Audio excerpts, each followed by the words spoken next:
A gente está aqui, a gente canta, a gente vai continuar a comunhão depois do culto, alguns vão almoçar juntos. E aí, amanhã, no segundo dia da semana, nós vamos trabalhar. Alguns vão estudar, alguns vão cuidar da casa, levar os filhos para a escola ou ensiná-los em casa.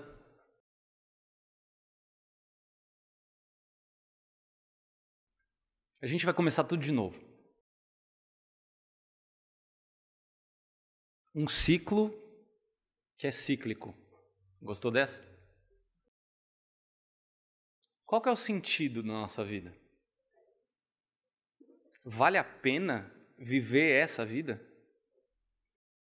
Responder isso aqui, no momento de culto, gostoso, comunhão, como a gente está aqui, é fácil. É agradável.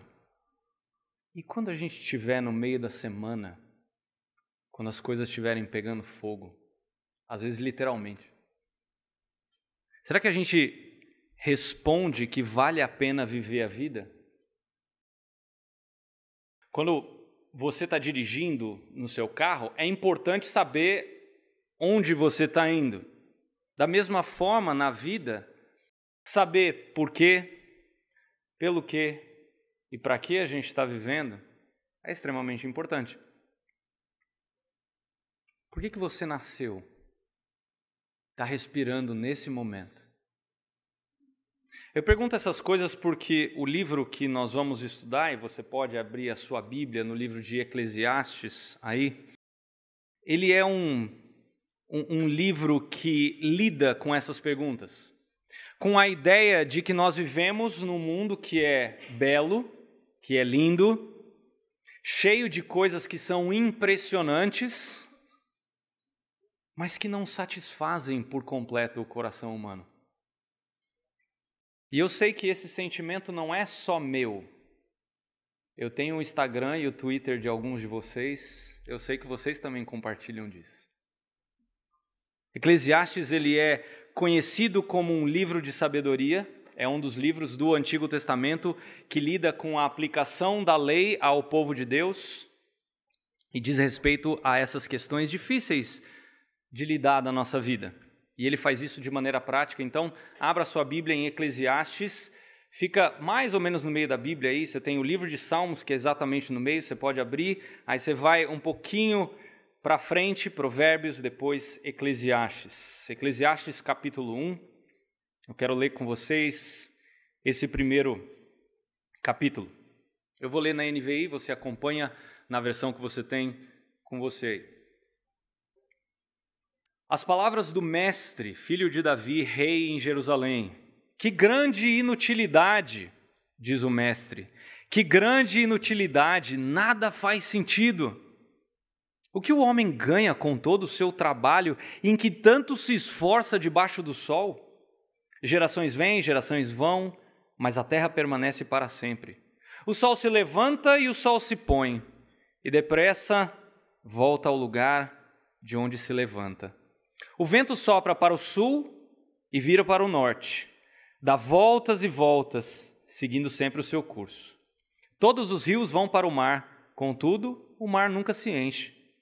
Ainda que sempre corram para lá voltam a correr. Todas as coisas trazem canseira. O homem não é capaz de descrevê-las. Os olhos nunca se saciam de ver, nem os ouvidos de ouvir. O que foi, tornará a ser. E o que foi feito, se fará novamente. Não há nada novo debaixo do sol. Haverá algo que se possa dizer, veja, isso é novo. Não. Já existiu há muito tempo, bem antes de nossa época. Ninguém se lembra dos que viveram na antiguidade, e aqueles que ainda virão, tão pouco serão lembrados pelos que vierem depois deles. Eu, o mestre, fui rei de Israel em Jerusalém. Dediquei-me a investigar e a usar a sabedoria para explorar tudo o que é feito debaixo do céu. Que fardo pesado Deus pôs sobre os homens. Tenho visto tudo o que é feito debaixo do sol, tudo é inútil, é correr atrás do vento. O que é torto não pode ser endireitado, e o que está faltando não pode ser contado. Fiquei pensando, eu me tornei famoso e ultrapassei em sabedoria todos os que governaram em Jerusalém antes de mim. De fato, adquiri muita sabedoria e conhecimento. Por isso me esforcei para compreender a sabedoria, bem como a loucura e a insensatez. Mas aprendi que isso também é correr atrás do vento. Pois quanto maior a sabedoria, maior o sofrimento. E quanto maior o conhecimento, maior o desgosto. Embora Salomão não se identifique, é nítido que Salomão seja aí o autor do livro. Salomão, ele é filho de Davi, que reinou depois do seu pai. Você vê isso no versículo 1. Você também vê isso no versículo 12. No capítulo 1 fala que ele teve mais conhecimento que qualquer outro, o que a Bíblia atesta ser verdade sobre o próprio Salomão. Mas Salomão, ele se deixou levar pelo que ele teve na vida. Fama, dinheiro, eu diria que ilimitado. Você pode ter certeza que todos os cartões de crédito dele não tinham limite. O sonho de qualquer um de nós, né? Inúmeros bens, mulheres diversas, para quem não se lembra, 1000 delas, literalmente 1000 delas. Todas essas coisas dominaram o coração de Salomão, levando ele à idolatria. E aí, ao final da vida dele, ele escreve esse livro, dando a ideia desse retorno à compreensão de que somente Deus, somente com o Senhor, a vida faz sentido e o resto é correr atrás do vento. Então, as palavras aí, se na sua Bíblia está as palavras do pregador, ou na NVI está aqui do mestre, o que significa isso? A palavra hebraica aí é kohelet. Se você já ouviu essa palavra, ela é meio famosa. Ela significa a ideia de um sábio, um mestre ou um professor. Vem da ideia de uma multidão que se reúne para ouvir um mestre, ou algumas versões que está traduzido como pregador. Então, a ideia de alguém que fala diante de uma assembleia como uma reunião de pessoas. Qual que é a palavra grega para isso? Eclesia, da onde a gente tem o nome do livro, Eclesiastes. Então, é um livro para a igreja, para a comunidade dos santos. Essa é a ideia desse livro. E Eclesiastes, ele é um livro rico.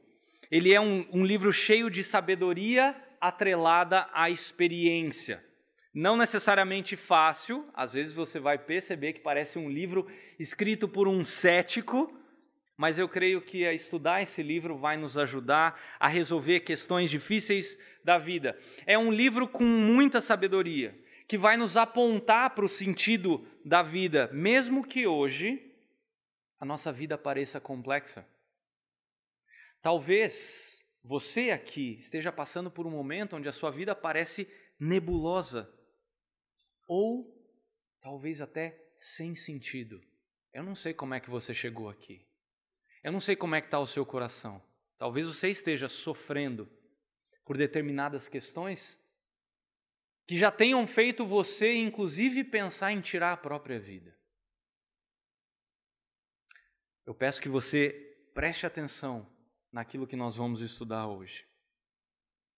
Em resumo, se você quiser guardar a mensagem de hoje, guarde essa frase, bem simples. Sem Deus, o mundo, a vida, é como vapor. De novo, sem Deus, a vida ou o mundo é como vapor. Eu dividi essa mensagem em 4 partes, eu vou falar cada uma delas, se você estiver anotando, para ficar mais fácil de você guardar. E essa primeira parte está dos versículos 1 e o versículo 2, que é o tema de Salomão aqui. A vida, ela é passageira. Olha só os versículos 1 e 2. As palavras do mestre, filho de Davi, rei em Jerusalém. Que grande inutilidade ou vaidade. Que grande inutilidade. Nada faz sentido. Você deve estar pensando, nossa, não faz sentido mesmo. Inclusive esse versículo número 2 aqui. Salomão, ele está colocando a chave de Eclesiastes logo na porta do livro.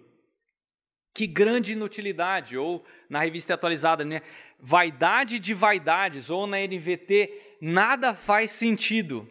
E o interessante é que Salomão coloca essa chave também no final do livro, na porta dos fundos. Se você for olhar para Eclesiastes 12, olha lá no final do livro. Eclesiastes 12, olha o versículo 8. Tudo sem sentido, diz o mestre, nada faz sentido. Nada faz sentido. Parece que Salomão está escrevendo Eclesiastes numa segunda-feira de manhã, né? Mas o fato é que ele vai lidar com a realidade humana e muitas vezes nós nos esquecemos de que as coisas são como vapor. Você já tentou pegar, sabe quando está frio, você faz... Já tentou pegar aquele... Não, você não consegue pegar. Essa é a ideia. Coisas que existem por um instante e logo se vão. E a gente repete esse ciclo. Muitas vezes parece que a nossa vida é como aquele cachorro que está correndo atrás do rabo, sabe? Que corre, aí ele cansa, depois ele volta a correr de novo. Parece que a nossa vida às vezes é isso. A palavra hebraica usada nesse versículo, né, que a revista atualizada usou para vaidade, né, ela colocou, traduziu aí como vaidade, não tem nada a ver com aquela ideia de alguém que está na frente do espelho, lá se arrumando, não é essa vaidade aí não, tá? Mas a ideia de vapor, a ideia de fumaça, a ideia de algo que passa e você não consegue agarrar. Quer ver? Dá uma olhada aí, abre comigo no Salmo, volta um pouquinho, né, 2 livros para trás, Salmo 78, olha só que legal. Olha o versículo 33. Fala assim, por isso ele, né, Deus, fez com que os seus dias se dissipassem num sopro. É a mesma ideia que Tiago, no Novo Testamento, no capítulo 4, versículo 14, fala que a nossa vida é como neblina, que aparece por um instante e desaparece. E porque a gente não pode pegar essas coisas, porque essas coisas elas são vapor, isso é vaidade. Entendeu a ideia de vaidade? Vaidade é achar que isso é vida, quando a gente não consegue nem agarrar essas coisas. Como se a gente pudesse segurar essas coisas que fossem sólidas, como se elas fossem eternas. Mas como Augusto bem colocou, elas não são. A gente morre e a gente não leva essas coisas. Você já reparou que cada ano que passa, parece que os anos passam mais rápido? Eu ouvi uma frase ontem, né? Não, passou uma idade, eu nem conto mais quantos anos eu tenho. Quando a gente é menino, né, nós homens, a gente fica ansioso para chegar ao quê? Os 18, para tirar a nossa tão sonhada CNH. As mulheres é o quê? 15, 16? Por causa da festa, talvez, ou viagem. Desculpa, eu cresci numa casa com 4 homens, mais meu pai e minha mãe. Então, meu universo feminino às vezes é limitado, eu estou aprendendo ainda a lidar com ele, tá? Mas é interessante porque depois disso vem o quê? Alguns vão para a faculdade, e aí depois trabalho, aí casamento, aí chega os 40 e bate aquela sensação, já? Se você não chegou nos 40, calma, você vai chegar. E aí você vai chegar nessa sensação, já? E eu ouvi também alguém me dizer assim, agora é ladeira abaixo. Você já reparou também como é que a vida humana ela é frágil? Qualquer tombo, um pequeno tropeção na rua, daqueles que a gente dá risada das pessoas, sabe? Porque quando a gente tropeça a gente não ri. Mas um tombo pode deixar alguém paralisado, dependendo de como essa pessoa cai. Ou agora a gente pode falar sobre isso, né? Um vírus, uma coisa que a gente não enxerga, pode matar. Ou um meteoro que, se for desviado lá no espaço e cair aqui na Terra, pode acabar com o planeta completamente. Aliás, a gente gosta dessas coisas, né? Filme, série, tá cheio de catástrofe, zumbi, guerra nuclear, meteoro. Tudo isso para quê? Para nos entreter, fazendo com que a gente se esqueça de que a vida aqui é feita de vapor. Mas aí, Salomão, ele continua, e isso vai dos versículos 3 a 11, acompanha comigo aí, olha só. O que o homem ganha com todo o seu trabalho, em que tanto se esforça debaixo do sol? Gerações vêm, gerações vão, mas a terra permanece para sempre. O sol se levanta, o sol se põe, e depressa volta ao lugar onde se levanta. O vento sopra para o sul, se vira para o norte, dá voltas e voltas, seguindo sempre o seu curso. Todos os rios vão para o mar, contudo o mar nunca se enche. Ainda que sempre corram para lá voltam a correr. Todas as coisas trazem canseira, o homem não é capaz de descrevê-las. Os olhos nunca se saciam de ver, nem os ouvidos de ouvir. O que foi tornará a ser, e o que foi feito se fará novamente, não há nada novo debaixo do sol. Haverá algo que se possa dizer, veja, isso é novo. Não, já existiu há muito tempo, bem antes da nossa época. Ninguém se lembra dos que vieram na antiguidade, e aqueles que ainda virão tampouco serão lembrados pelos que vierem depois deles. Salomão, ele segue destrinchando a ideia que ele acabou de propor nos versículos 1 e 2. Ele olha para o mundo para ver se existe alguma coisa que vale a pena buscar. Então, ele começa aí no versículo 3, avaliando o quê? Avaliando o trabalho, né? o esforço humano. E essa palavra trabalho, aí no original, dá aquela ideia de comércio. O judeu gosta disso, né? O comércio, o lucro, fazer aquele jogo. Ou seja, vale a pena investir a minha vida em estudar, trabalhar, me esforçar. Será que eu vou ter resultados? O lucro que eu vou ter vale a pena? E Salomão responde não. Volta aí sua cabeça quando você estava lá no ensino médio, né? Você fez aquele monte de prova, ou você tem filhos, isso está vívido na sua mente agora, porque seus filhos estão passando por isso, provas e mais provas, simulados, e aí passa na faculdade, quando a gente pensa que a gente fez a prova mais difícil da nossa vida. E se você vai para a engenharia, você começa a fazer prova de cálculo, você percebe que vestibular era fichinha, né? Começa o curso, provas e mais provas, trabalhos. Você pensa na faculdade que a sua vida vai acabar de tanto estudar, isso porque você não conhece boleto ainda, né? Para sair da faculdade e ver que a vida parece um videogame. E a cada fase que você passa, fica mais difícil. Primeiro para você arranjar um emprego, né? Depois da faculdade. Aí trabalhar, aí vem os boletos, aí você começa a pagar as contas. Aí você casa, cria filho, para trabalhar mais, para se esforçar mais, porque você está envelhecendo, você precisa juntar dinheiro, aí começa a comprar remédio, aí fazer exame, e trabalha mais, aí sua saúde começa a definhar, e você tem que trabalhar, porque você tem que pagar o exame, o médico... Você percebeu? Só fica mais difícil. É tipo o ministério pastoral, né? Ovelha vai, ovelha vem, morrem algumas ovelhas mais velhas, nascem outras ovelhas, chegam umas de outro lugar, e o rebanho continua fazendo as mesmas besteiras. Pai e mãe a mesma coisa, né? Ensina, e o filho e a filha continuam fazendo as mesmas coisas. E aí surge a pergunta, será que vale a pena? Cansa? Falar toda hora, ensinar toda hora.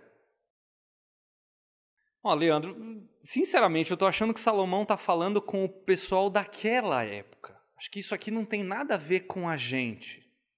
Olha a expressão do versículo 3 aí, debaixo do sol. Só em Eclesiastes essa expressão aparece 29 vezes, e ela não aparece em nenhum outro lugar do Antigo Testamento. Isso mostra que a perspectiva do autor, ela é universal. Ela não está limitada nem ao seu povo e nem ao seu tempo, porque nós continuamos vivendo debaixo do sol. Tudo que está debaixo do sol teve a sua origem na queda do ser humano, lá atrás, em Gênesis 3. Salomão viveu todas essas experiências debaixo do sol.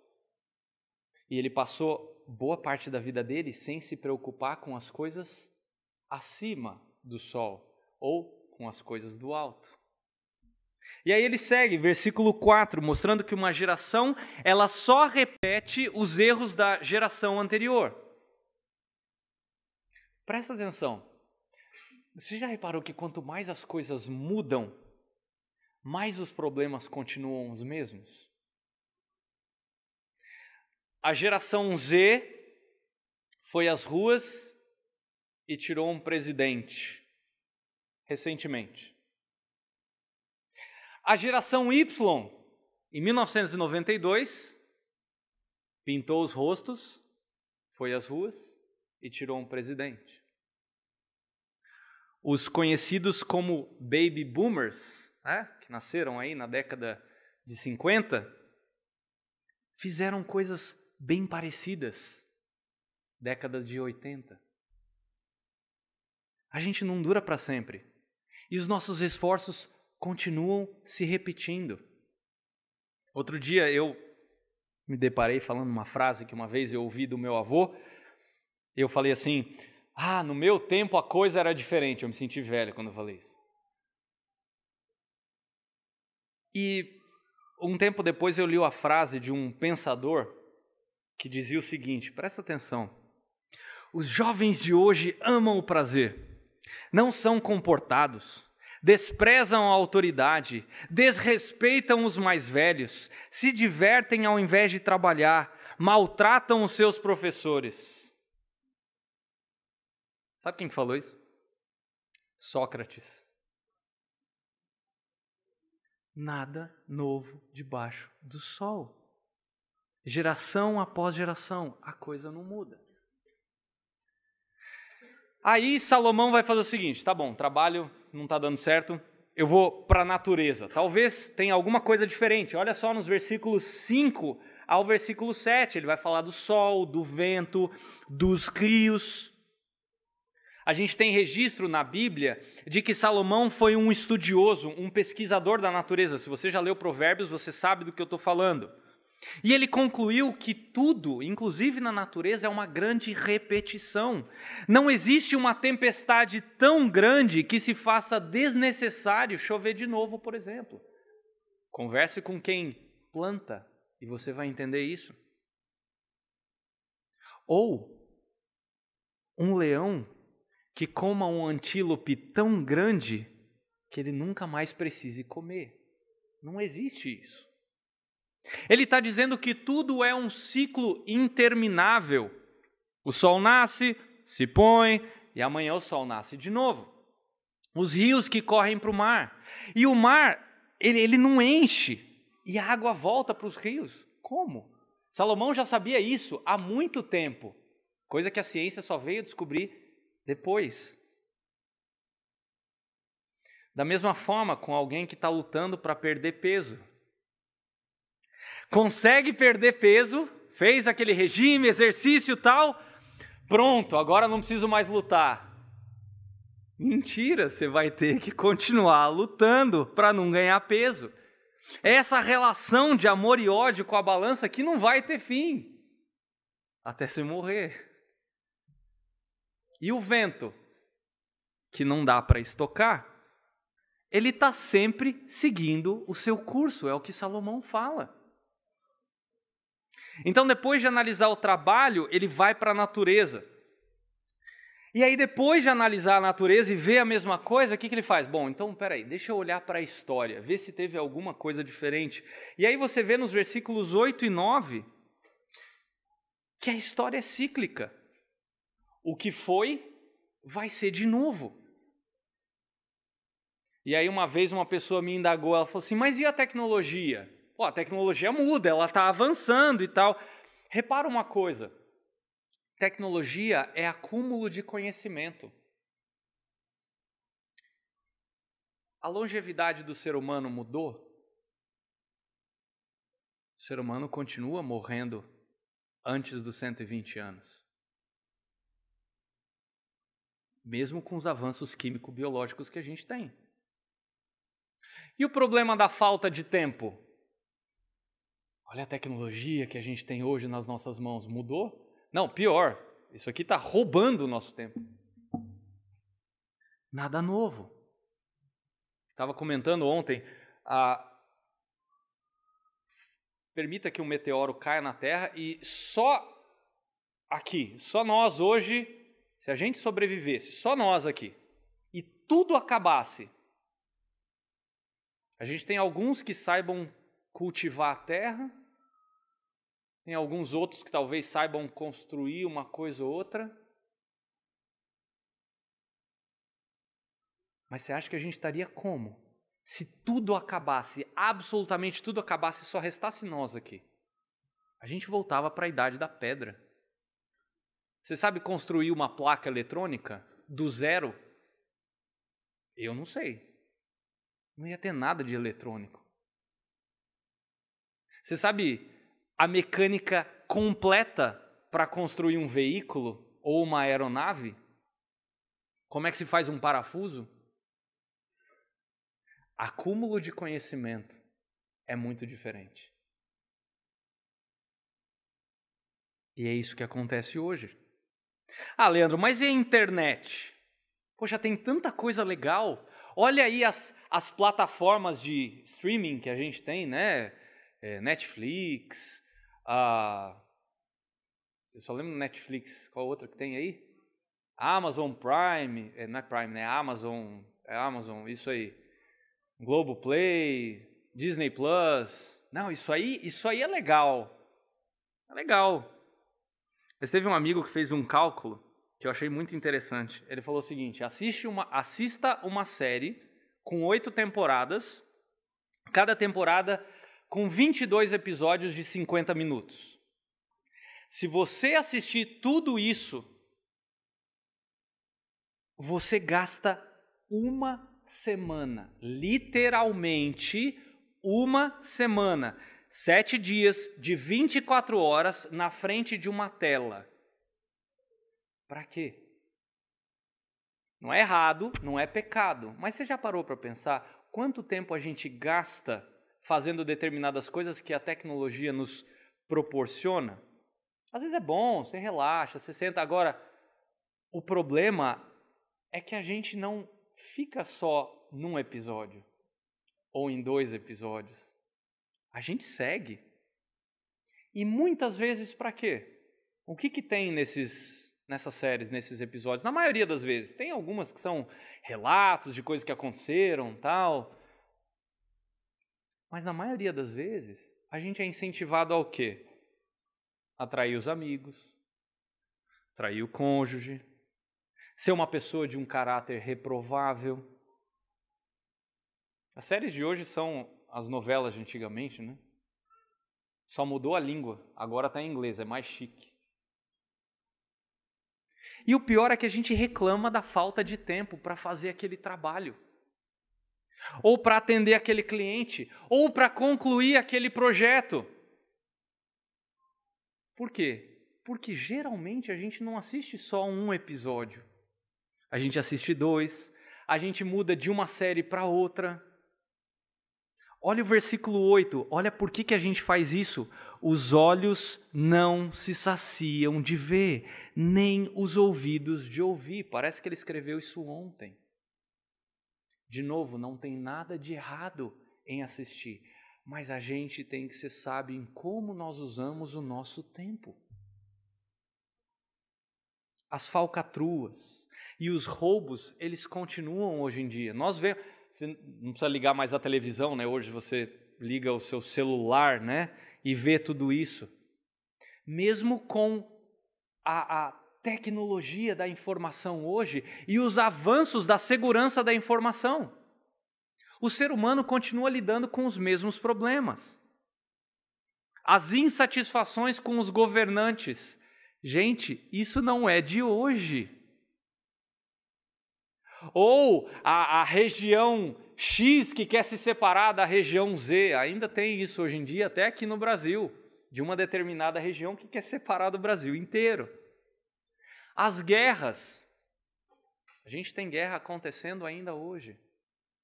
Conflitos que brotam toda hora, judeus e árabes. É só uma palavra torta para começar a explodir um negócio lá. Essa é a história do mundo. Ou quando você termina, por exemplo, um grande projeto.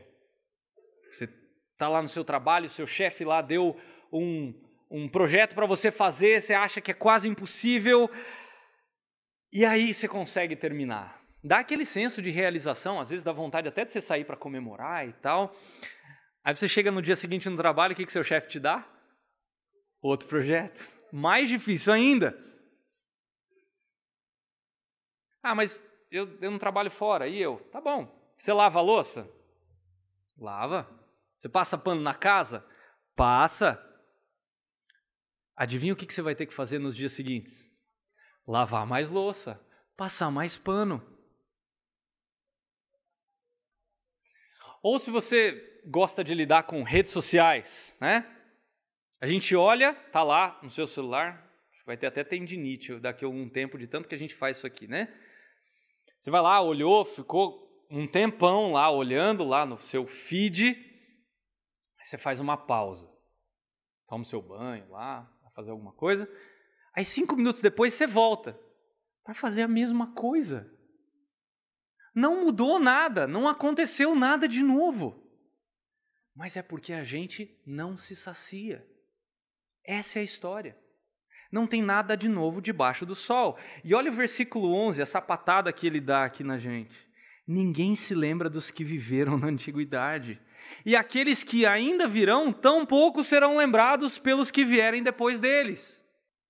Se eu perguntar aqui, eu acho que poucos sabem o nome dos seus tataravós. Poucos. Alguns lembram dos bisavós, talvez tenham convivido com eles. Quanto tempo até o seu e o meu nome ser esquecidos depois que a gente morrer? O ser humano vai continuar fazendo as mesmas coisas. Você reparou que a gente sonha com essas utopias futurísticas, principalmente que elas vêm nos filmes, nas séries e tal? Por quê? Porque a gente falha em perceber que o ser humano não progride, ele não sai do lugar. De fato. As gerações futuras, aquelas que estão ali nas salinhas, vão cometer os mesmos erros. Gente do céu, isso é um sermão mesmo? Eu vim para cá para ouvir algo diferente.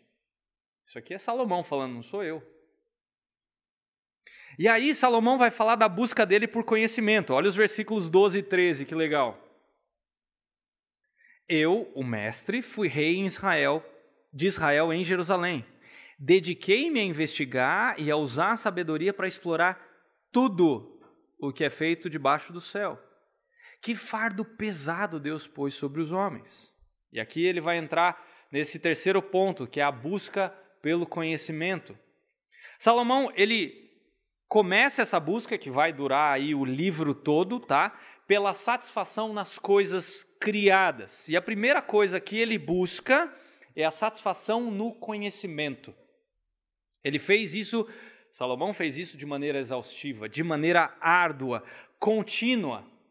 Salomão foi o homem mais inteligente que já pisou nessa terra depois do nosso Senhor Jesus.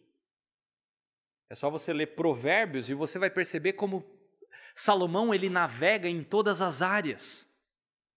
Sabe por quê? Porque lá no início do seu reinado, Deus fez uma oferta generosa para Salomão. Se você não lembra disso, Deus falou o seguinte: pede-me o que você quiser, que eu vou te dar. E é interessante que o pedido de Salomão agrada a Deus porque ele não pediu outras coisas a não ser sabedoria para governar o povo de Deus, a menina dos olhos de Deus. E Deus concedeu a ele sabedoria, fama, muito dinheiro. Se você quiser ver depois esse relato aí, isso está em 1 Reis, capítulo 4, dos versículos 29 a 34, tá? Primeiro livro dos Reis, capítulo 4, dos versículos 29 a 34. Ele recebe sabedoria para governar o povo, e Deus dá tamanha sabedoria que nunca houve ninguém, nem antes, nem depois dele, excluindo, obviamente, o nosso Senhor Jesus, tão sábio quanto ele. Gente, vinha gente de todos os lados do mundo só para ter uma audiência com Salomão, por meia hora, por 1 hora com Salomão. Teve uma rainha que deu para ele como uma oferta. Gente, uma oferta. Eu estou trazendo um presente para ele. Sabe qual que era esse presente? 4.200 quilos de ouro. Faz a conta. Só para agradecer pelo tempo que ela teve com Salomão. Milhares de quilômetros só para ouvir a sabedoria desse homem. Mas o curioso, se você olhar no versículo 13, ele fala assim: que fardo pesado pôs Deus sobre os homens. Ué, o conhecimento, fardo pesado? Olha que interessante. Quando você volta para Gênesis 2, você vai perceber que Deus ele dá uma incumbência para Adão de dar nome para os animais. Tá? Então, Adão tinha a sabedoria necessária para quê? Para investigar, para olhar para um animal e dar nome a esse animal. Não foi aleatório. Na ciência hoje, isso é uma pós-graduação conhecida como taxonomia. Curioso é que Adão, ele, por entender dessa área, ele já era graduado em biologia e pós-graduado em taxonomia. Ele tinha um conhecimento que Deus deu para ele. Nós, como descendentes de Adão, temos essa mesma tarefa de não apenas conhecer, mas investigar esse mundo, entender como as obras de Deus funcionam. Um professor meu chamado Felipe Fontes, ele falou um negócio muito interessante uma vez. Ele falou: 2 mais 2 é igual a 4, não porque é. A gente não tem que ensinar aos nossos filhos que 2 mais 2 é igual a 4 e pronto, porque é assim. 2 mais 2 é igual a 4 porque é uma verdade. E se é verdade, veio de Deus. Se veio de Deus, isso revela algo. É revelacional.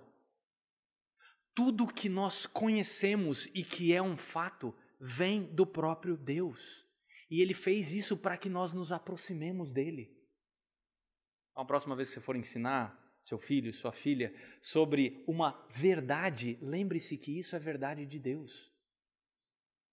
Para que os nossos filhos tenham o desejo de investigar, de conhecer ao próprio Deus, inclusive através daquilo que, pelo menos na minha época, era chato. Não é para ser chato, é para ser belo, porque foi Deus que fez. Mas não é só isso. Lá no jardim, Deus falou para Adão para que ele cultivasse e guardasse o jardim. Isso não é só proteger, tá? O jardim, mas é a ideia de você desenvolver, de você criar, de você imaginar, de você cultivar soluções para o bem do jardim. O desejo por conhecimento, ele é algo intrínseco do ser humano. Por quê? Porque nós somos feitos à imagem de Deus, ou nós somos feitos conforme a semelhança de Deus. Essas duas palavrinhas são a mesma coisa, tá? São sinônimos. Só um adendo aqui, não é imagem e semelhança. Você olha lá no texto, tem uma vírgula, não um e no meio. Nós somos feitos conforme a imagem de Deus, ou à semelhança de Deus, tá? São sinônimos, não são duas coisas diferentes. E porque nós fomos feitos à imagem de Deus, nós temos esse desejo pelo conhecimento. Ah, não, mas aqui no Brasil não, né? Pode ser nos países mais desenvolvidos. Aqui a gente não liga muito para o conhecimento. Eu estava pesquisando ontem, você sabia que existem no Brasil mais de 420 cursos de graduação? Fora as especializações de cada área. A humanidade, ela tem feito aquilo que Deus mandou ela fazer, ou aquilo que Deus incumbiu a humanidade de fazer, que é nos aplicarmos ao conhecimento, a desvendarmos a beleza e a complexidade das obras de Deus. Gente, isso é legítimo.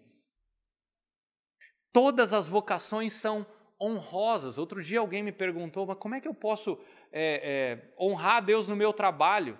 Eu não sou um missionário, eu não sou um pastor.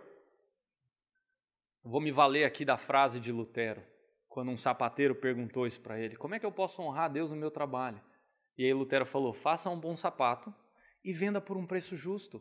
Assim você vai honrar a Deus. Todas as vocações são honrosas diante de Deus.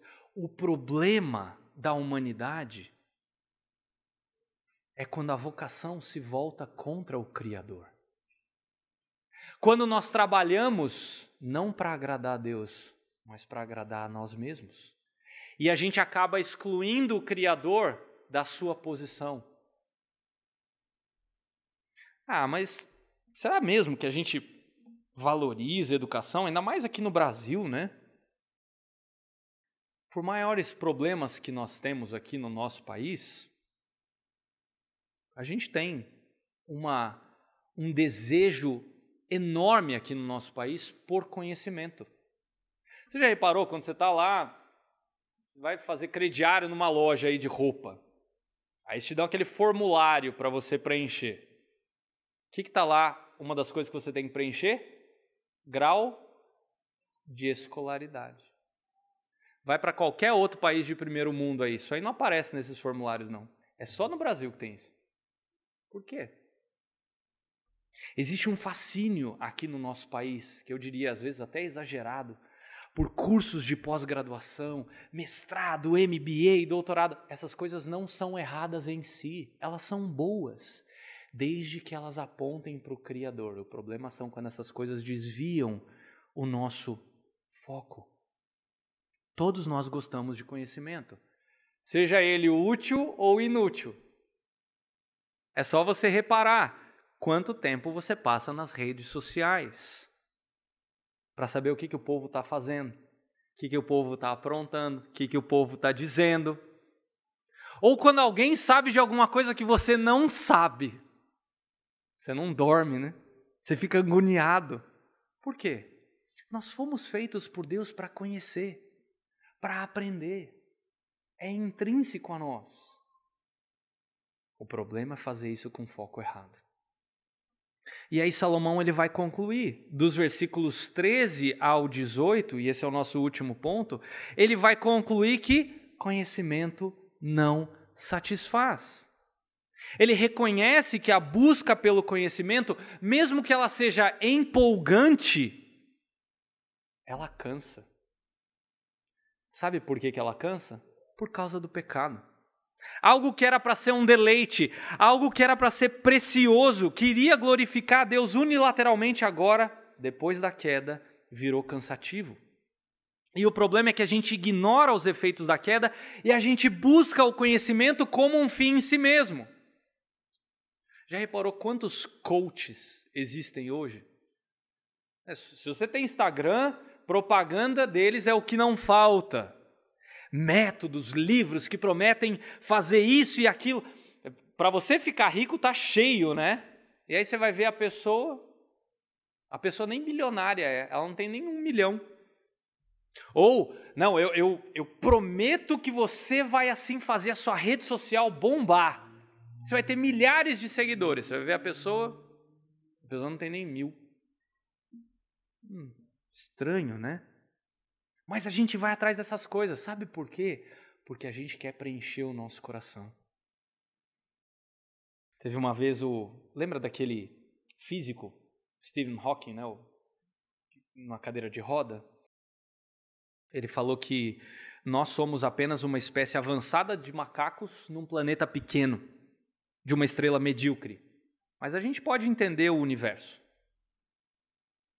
Um dos caras mais inteligentes, pelo menos enquanto ele estava vivo, né? Mostrou numa frase a ignorância e os limites do conhecimento humano sem Deus. Porque isso é o melhor que você pode obter debaixo do sol. E talvez você hoje esteja nessa busca frenética. Talvez aí por conhecimentos, fazer curso, dependendo da idade que você está. Tem alguns aqui que eu estou vendo que estão aí prestando seu vestibular. Estudar, talvez você esteja batalhando para entrar num mestrado, se formar com honras, talvez um doutorado ou talvez até um pós-doutorado para ter conhecimento, ser reconhecido. E olha o versículo 14. Isso não vale de nada, é correr atrás do vento. Está falando alguém aqui que teve todos os pós-doutorados que existem no mundo. E vale um alerta aqui, que uma vez eu ouvi de um professor no mestrado, um homem que vive o que ele fala nessa área, e ele falou o seguinte, para você que está estudando, você que está numa pós-graduação, nunca deixe que isso se torne o centro da sua vida. Isso é só uma ferramenta. Porque se isso virar o centro da sua vida, você vai ter um ídolo diante de Deus. E você vai passar a desprezar quem não tem a mesma capacidade, quem não tem a mesma formação ou a mesma oportunidade que você teve. Cuidado, isso é perigoso. Pode virar um ídolo no seu coração. E aí o versículo 15, ele fala, o que é torto não pode ser endireitado. Isso aqui não é um provérbio, isso aqui é provérbio de Salomão, tá? Isso aqui não é um ditado popular, não. Você tem algo torto que você gostaria de endireitar na sua vida? Tem gente que quer desentortar o visual, a saúde. Mas repara que essas coisas não são por falta de conhecimento. Quer ver? Você sabe que você precisa, eu preciso, diminuir o açúcar. É ou não é? Você sabe que você precisa fazer exercício, cuidar da sua pele. E aí? Por que a coisa não muda? Não é por falta de conhecimento. Ou talvez seja uma ferida que você tem. Talvez algo que aconteceu que você gostaria de apagar da memória. Talvez um pecado que você não consegue largar. Você sabe o que você tem que fazer. Mas a gente continua achando que a coisa vai mudar automaticamente com o passar do tempo. Que o mundo vai mudar. Que a vida à nossa volta ela vai mudar com o passar do tempo. E o resto do versículo 15, ele fala, é interessante isso aqui, olha só. O que está faltando não pode ser contado.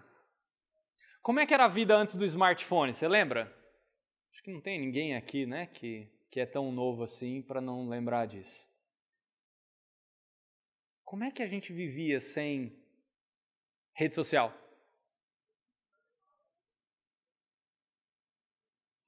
Como é que o povo vivia sem energia elétrica?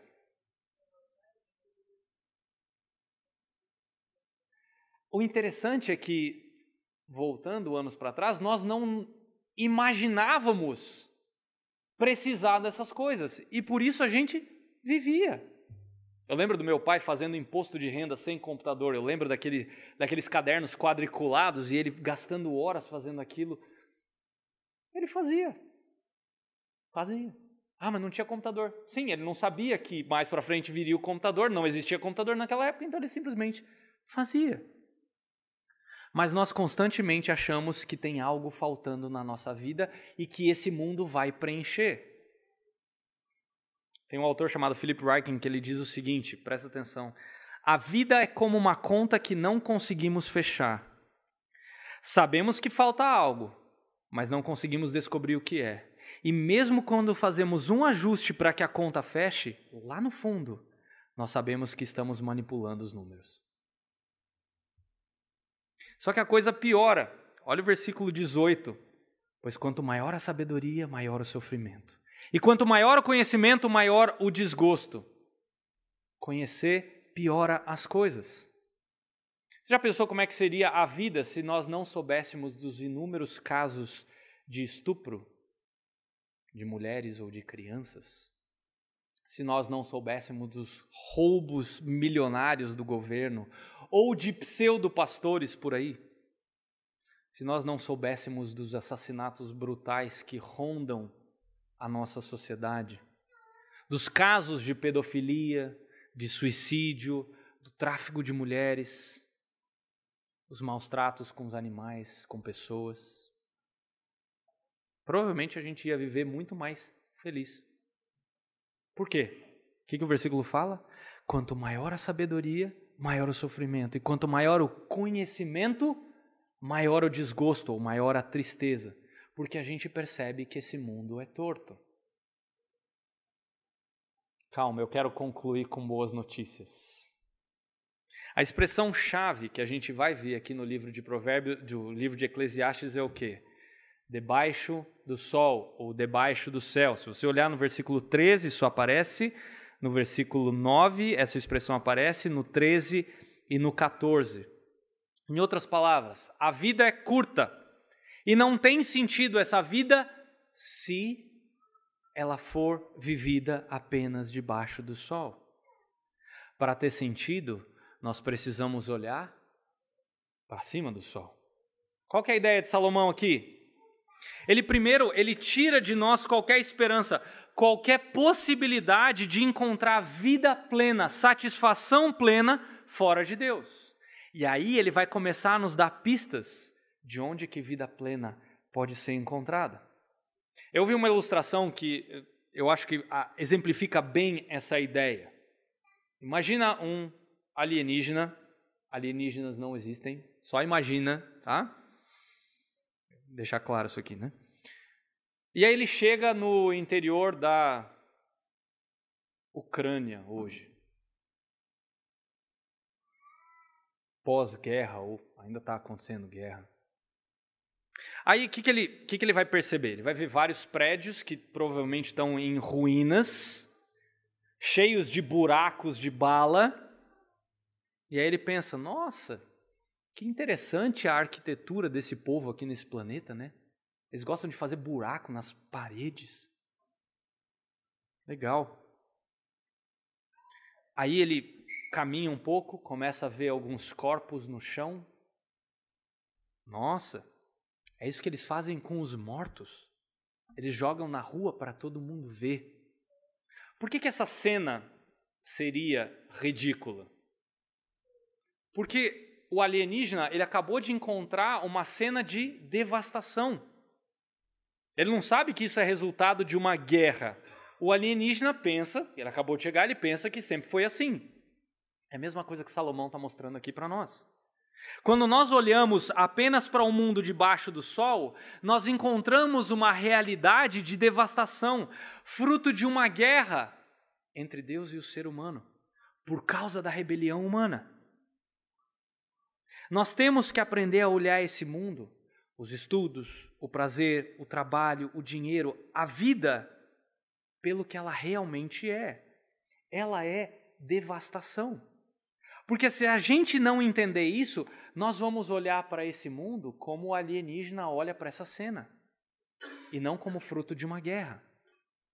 Se você só conhece esse mundo aqui, debaixo do sol, você está preso numa realidade que só vai te levar para o fundo do poço e eventualmente vai te levar para o inferno.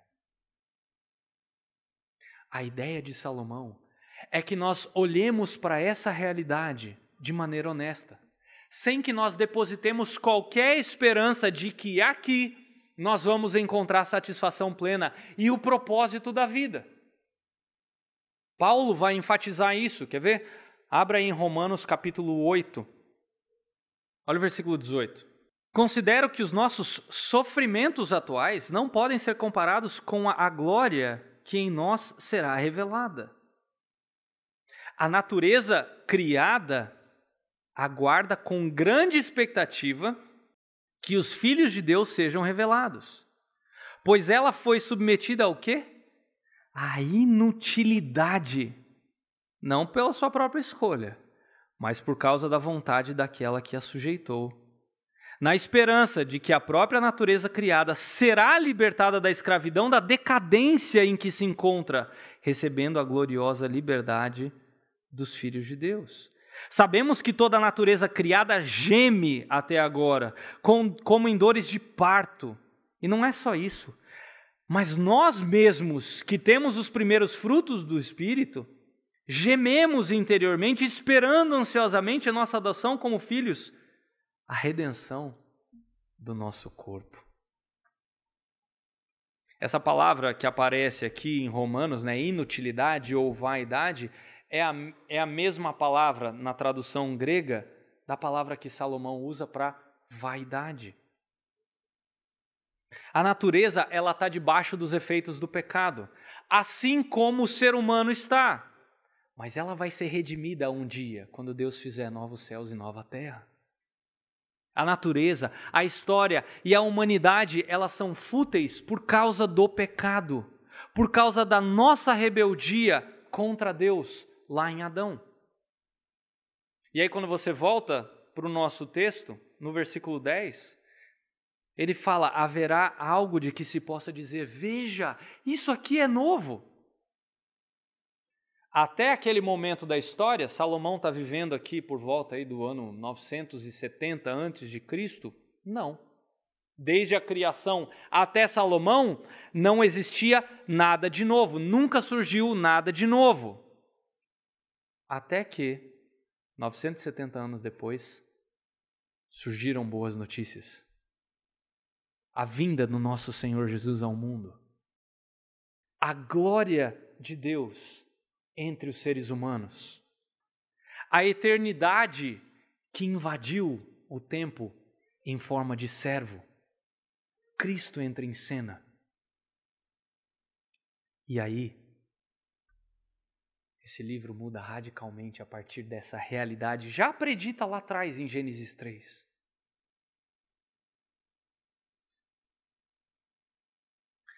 Essa promessa de restauração de Romanos 8 aqui, que a gente acabou de ler, é Cristo vindo ao mundo. E isso muda tudo. Todo esse desespero de Salomão muda completamente. Enquanto nós depositarmos a nossa esperança naquilo que está debaixo do sol, nós estamos perdidos. Esse é o recado de Salomão. Mas quando a nossa esperança se volta àquele que está acima do sol, que veio em forma humana, habitando entre os seres humanos, vivendo uma vida perfeita, morrendo na cruz do Calvário, como nós cantamos, ressuscitando ao terceiro dia, aí sim, nós desfrutaremos de uma vida plena ainda debaixo do sol. Se você ainda não entendeu isso, mas quer entender a esse respeito, quando acabar o nosso tempo de culto, vem falar comigo. Vem conversar com alguns dos presbíteros, que a gente vai ter o prazer de explicar isso melhor para vocês.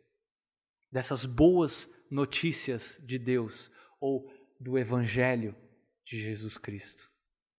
E para você que já entendeu e creu no Evangelho, que tem um relacionamento pessoal com o Criador, lembre-se, toda a sua vida, toda a minha vida, toda, não é algumas partes, toda a nossa vida deve ser vivida diante da face de Deus. Como os reformadores falavam, coram Deo. Nós estamos diariamente diante da face de Deus. Tudo o que nós fazemos, como Colossenses fala, é para a glória de Deus. Nós somos chamados a viver aqui, debaixo do sol, mas com os nossos olhos acima do sol. A repetição das coisas debaixo do sol, quando feitas para a glória de Deus, resultam em glória para Ele e alegria para nós, ainda que passemos por tribulações. Como Paulo falou, Ele aprendeu o segredo do contentamento, mesmo preso, mesmo sendo torturado. É possível. É o que diz, por exemplo, o Salmo 19. Já reparou nisso? Você conhece o Salmo 19? Quando ele fala sobre a natureza de Deus. Os céus revelam a glória de Deus. Um dia anuncia outro dia. Ou, por exemplo, aquilo que Paulo vai falar em 1 Coríntios 15, 58, a respeito do nosso trabalho. Olha o que ele fala, ouça. Portanto, meus amados irmãos, mantenham-se firmes, e que nada os abale. Sejam sempre dedicados à obra do Senhor, pois vocês sabem que no Senhor o seu trabalho não será inútil. O seu trabalho, os seus estudos, o seu projeto, o seu lar, quando executados com a perspectiva acima do sol, glorificam a Deus. Nós precisamos mudar a nossa visão de mundo, a nossa cosmovisão. Parar de olhar para as coisas criadas debaixo do sol como um fim em si mesmo, mas olhar para essas coisas criadas como placas, como sinais que apontam para o Criador. Por isso eu repito a pergunta: qual que é o sentido da vida? Glorificar a Deus. Como é que a gente faz isso debaixo do sol? Vivendo com a perspectiva acima do sol.